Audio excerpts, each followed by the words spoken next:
Like right on time. The clock instantaneously hits 1 o'clock, and there's Adam Zucker. Unlike us. Yeah, right. We're a little bit behind, but we're getting to Adam on time. Adam, it's great to have you on. We appreciate you joining us. How are you today?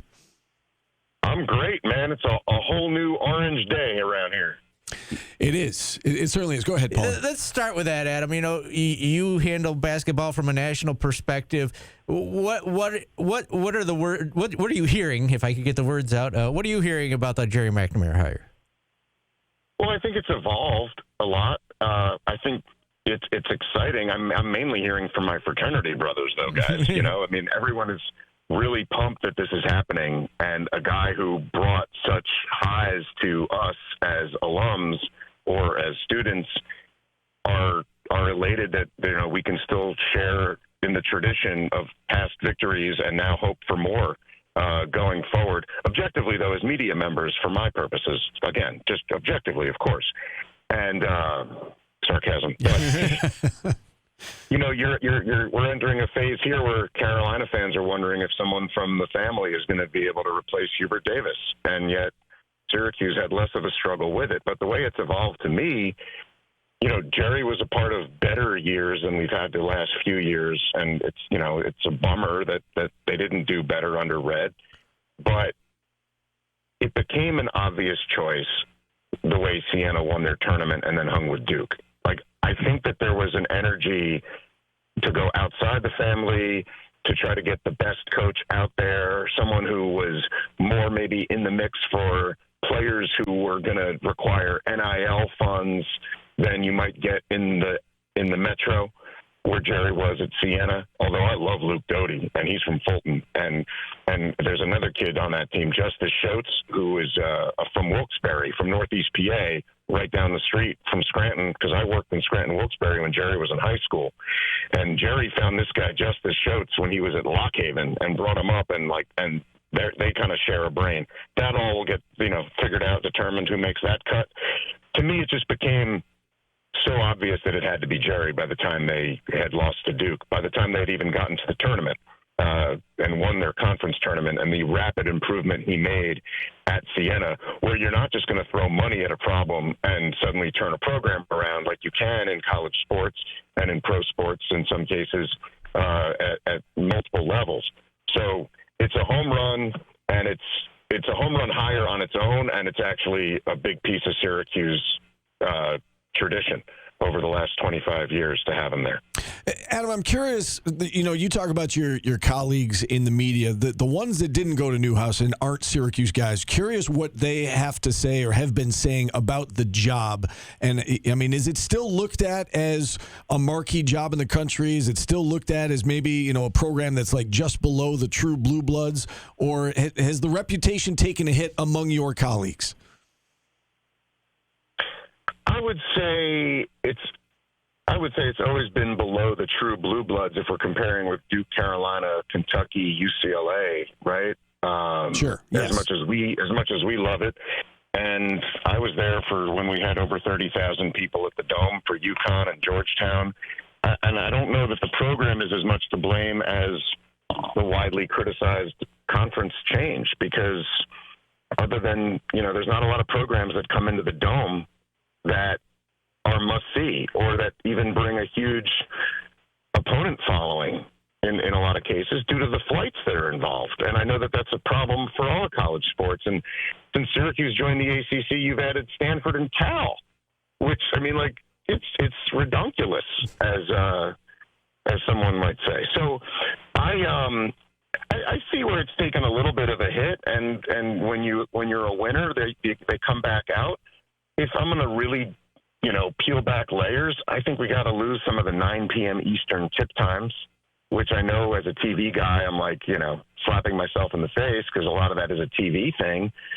We don't do that very often with an East Coast team, though. We typically will have like a team from the Missouri Valley on CBS Sports Network at 9. We'll do Mountain West at 11 or 10 Eastern. And then those of us in the New York studio have to drink an extra cup of coffee. But I would love to see things never tip after 8, because in terms of just getting butts in the seats, right? Like it's a night out. It's if you're bringing your kids, it's homework skipped, whatever it is. It's a pretty big commitment. So, when the dome isn't so full, yeah, it takes a hit visually because it's so cavernous to begin with. But I don't hear people really, knocking Syracuse. To answer your question, finally, I think maybe they just get ignored pretty quickly when you're not among the upper echelon. So along those lines, I mean, you talk about 30,000 in the dome, and we all remember it, right? But there's a younger version of the fan base that has not experienced that. My kids, for instance, I got one just out of college, another in college right now. They haven't really experienced what it's like to be truly in a full dome and that electricity. Do you think it is possible in this day and age of, they're in the ACC conference, they're not going anywhere anytime soon, this day and age of NIL and where the resources are, can Syracuse basketball get back to some semblance of that, in your opinion? Oh, absolutely. And also, I feel like the ACC, outside of, Duke and Carolina, they're going to be relevant every year. Virginia is back. Louisville should be back. After that, I feel like these slots are ripe for the taking. And I heard you guys earlier. I was listening to the conversation you were having with GMAC before I left my house. There's money already coming in. I know it takes money, but as far as people just wanting to come and sit in a seat, I mean, Paulie and I were supposed to do radio for a long time, but unfortunately I lost my job at Channel 5 in Syracuse after about a year in after graduating, got a job in Scranton, and one of the first athletes I heard about was this freshman at Bishop Hennon named Gerry McNamara. And then I'm going to his practices as the years go on, and Mike Hopkins is there recruiting him. And then by 2002 into 2003, we're going on buses, 20 buses from Scranton going up to Syracuse. Now, I don't think you're going to get 20 buses from Scranton every home game to watch him coach, but there's going to be people from Scranton coming up Route 81 again. So I think you're going to have the dome swell again. With people from Syracuse, people from the area, I absolutely see it happening. People from New Jersey and New York who went to Syracuse in the last 25, 30 years, making more of a trip back up there, should the winning follow. I also think Syracuse, with a new AD, and I know the conference affiliation affected things, we got to play Seton Hall and St. John's and UConn. We got to figure out some sort of, whether it's home and home, some sort of event at MSG or in Newark or in Providence, wherever, Hartford, I don't care. Something that is drivable, that gets a lot of these schools back together for a 3-day event, whether it's, somewhat NIL driven like a lot of it has to be.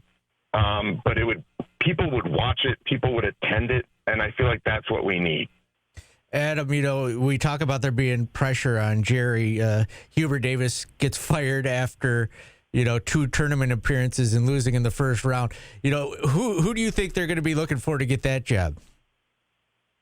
That's the mystery. I've been watching some of the shows, and I don't hear any names that really stick to the wall. For me, I've heard people theorize a whole bunch of stuff. Maybe Mark Byington at Vanderbilt is a name of someone who has achieved it at a high level in the NIL space. But Hubert Davis probably still has his job if Caleb Wilson didn't get hurt. Right. So, you're one player's injury away sometimes too. So it's all kind of ridiculous to me. I always get fooled by these things. I always think oh no, this guy's going to stay at his job. I heard Jerry even say he was happy at Siena, right? But people talking about Dusty May leaving Michigan to go to North Carolina, it doesn't really make that much sense to me. When he left Florida Atlantic to go to Michigan, Michigan's now a premier. You don't just look at the team; you look at the program. You look at the whole athletic department. Michigan is elite. So maybe his whole team's going to be gone after this year, except for a couple kids, and maybe that'd be why he would move on. But I think, I don't know, I could see him staying at Michigan for many, many years. There's all these coaches who are successful in the current era who would make sense, but I don't really put too many predictions out there for who's going to try to get that job, or now Kansas, if Bill Self decides to step away due to health reasons. in the near future, but we'll see about that one. You mentioned the current era. Things have obviously changed rapidly over the course of the last few years.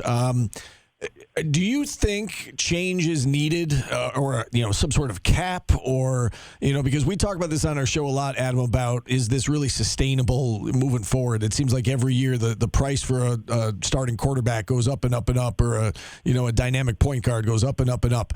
At what point are things going to level off? And do you think some restrictions need to be put into place? I don't know if there'll be a cap. I think what might happen more is the people who are putting money into these programs may not see the returns they were expecting, or grow tired of, less successful results. Like BYU was out early, Kentucky was out early, St. John's last year, not St. John's now. You can invest and throw money at guys, but oftentimes if there's an injury or a lack of chemistry for whatever reason, it might not even be that player's fault. There's not that return on investment, quote unquote. The toothpaste is out of the tube overall.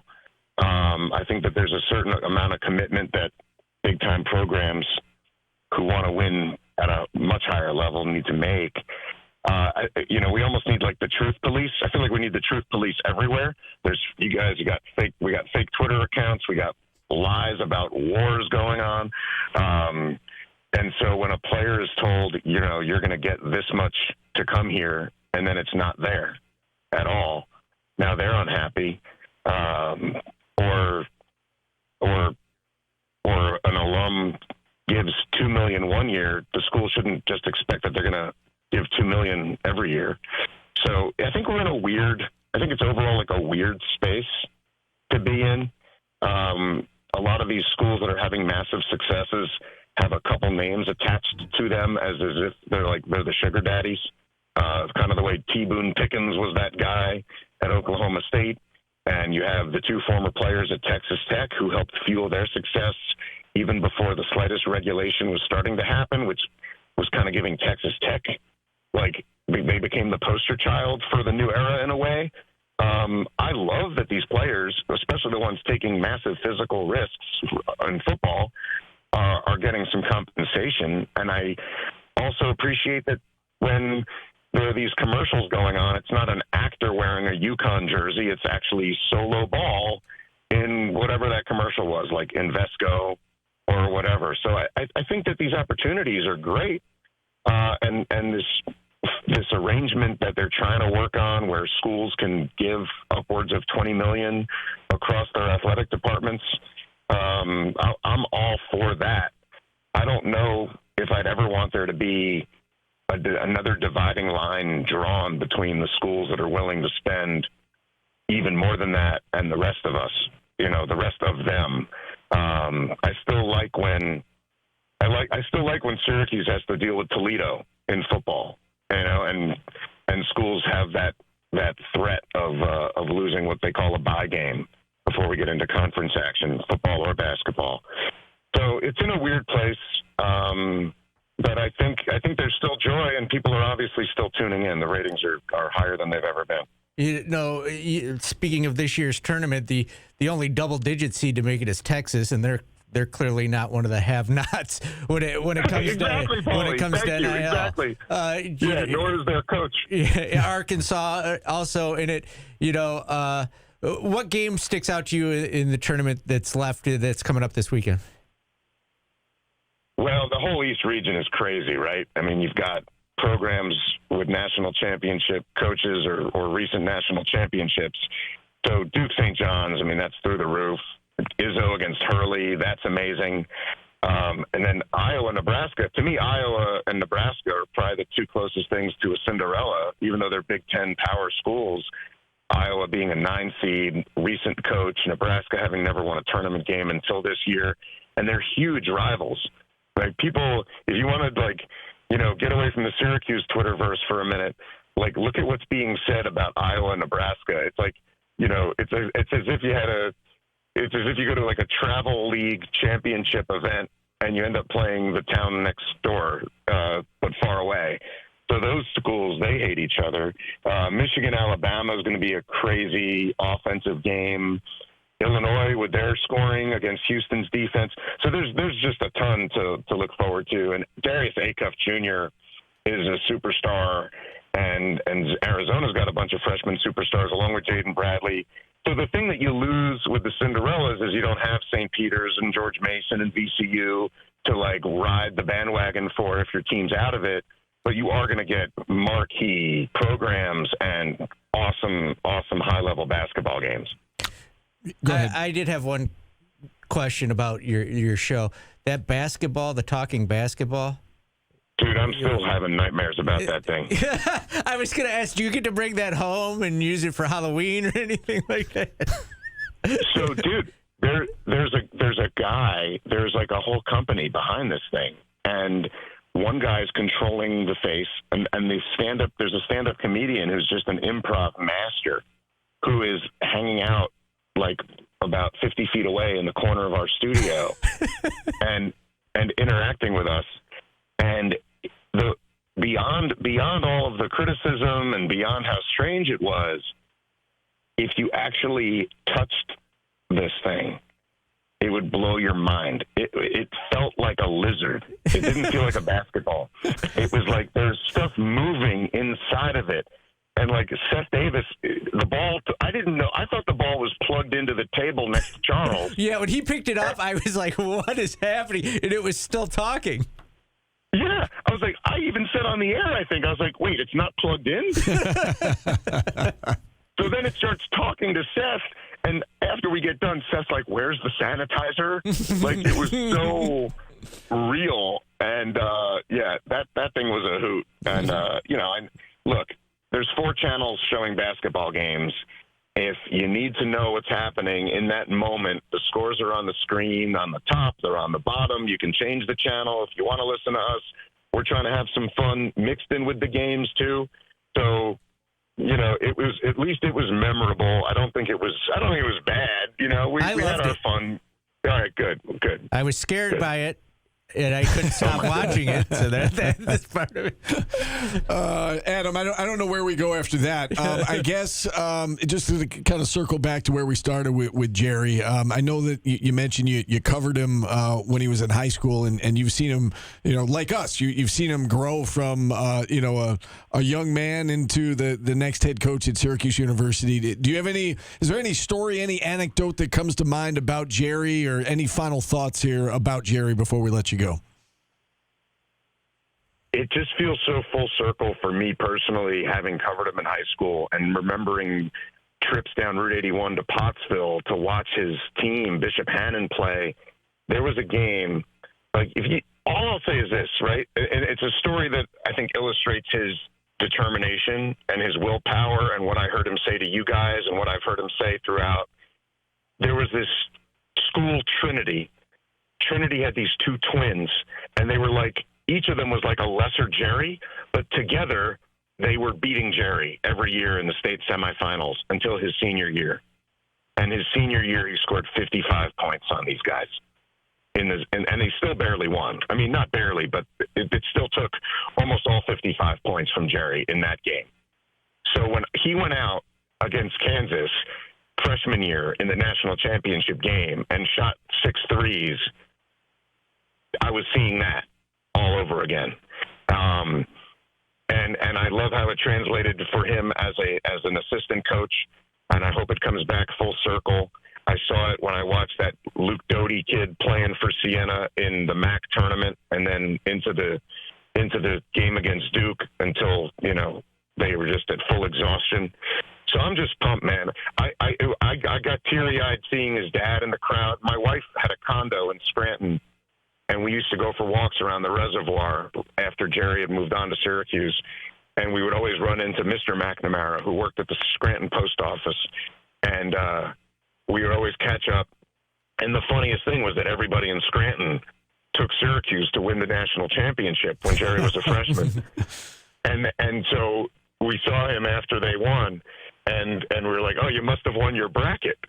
And he's like, no, I came in like 40th. But someone else from the family hit the jackpot at the casino in New Orleans. I'm sure you guys have heard that story too from the past. So I'm just so pumped. my son's a junior in high school, and like I'm making us take a trip up to Syracuse, and he wants to go south. He wants to go to wherever. But I was like, we got to go back up to Syracuse. I've got all this pride in me again, nice. And I'm just pumped to see what he does, and I'm really pumped he's going to get the chance. Yeah, I'm with you on that. As you spoke to right there, he will find a way. He's always found a way in the past, right? And you get the feeling that he will find a way. Adam, it's great catching up with you. We love watching you. Continued success with everything you've got going on, and hopefully we can do this again down the road.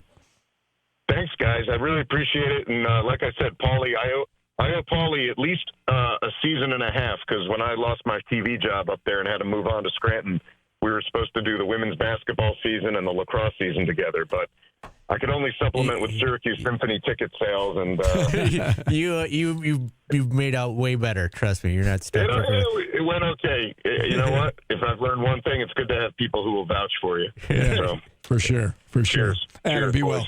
Thanks. All right, Adam Zucker joining Okay. us here on the show. And with that, we'll take a timeout. Phone lines open the rest of the way, 315-437-7644. Back after this on ESPN Radio.